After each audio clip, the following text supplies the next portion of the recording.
लै बसंगियो असां खड़ोते हाँ बरे सगीर की सारियां तो वड्डी लकड़ी की मार्केट जंग जिले की पुरानी तहसील के होने तो जिला चनियोट इत्थे खड़ोते हाँ। कुदरत का इस जिले का एक इनाम है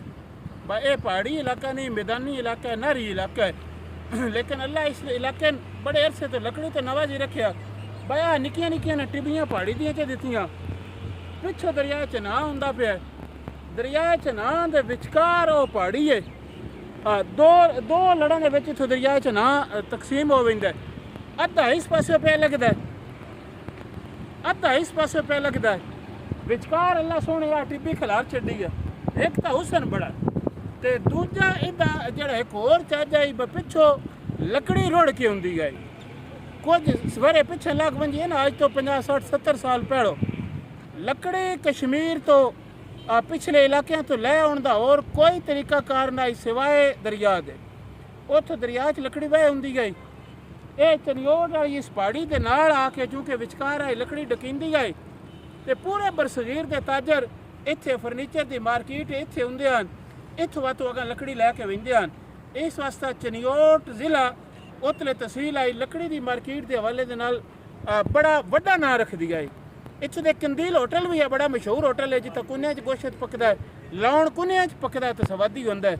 दूजा एक उमर यात महल है वह भी लकड़ी का ताजर आई इत्थे आया इत्थे उस एक महल बनाया दरियाओ पार जिथों चनियोट दे विच जिहदे विचों अखीरता बलकनी चो ये दरिया सारा दिसदा है। मोड़ इस कुदरती हुसन दे विच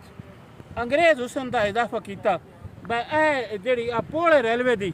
ये पिछा भी तो अगें भी रेलवे की पुल है बड़ी स्वादी है ये कुदरती हुसन है। दूजा अगर नाल पर दरिया के नाल शाह शरफुद्दीन वाली मस्जिद है वह भी एक मौजब पानी के किनारे तो बिल्कुल खड़ोती है पानी वो तो जान नहीं करती। तो यह मेरे पिछले पासे वादी अजीज शरीफ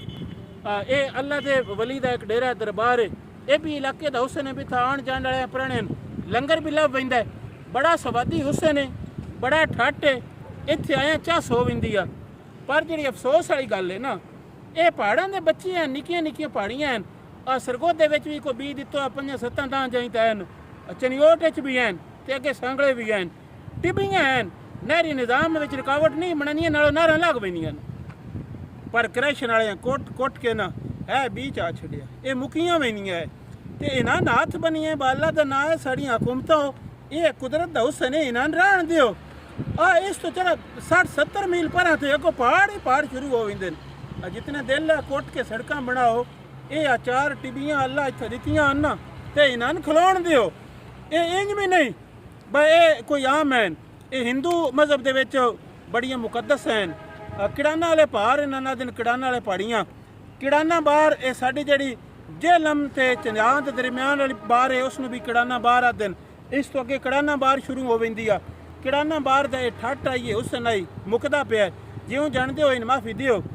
तो उंज इत्थां असीं ना फौज का शुक्रिया अदा करते हाँ एक विचों जिहड़ा वड्डा टोटा इन्हों उन्हें मल लियो है लै ओहदे नेड़े तो नहीं ना कोई भी वेंदा दूजियां टिबियां हैं इन्हां कुट्टी हुंदे हथ बनदे हाँ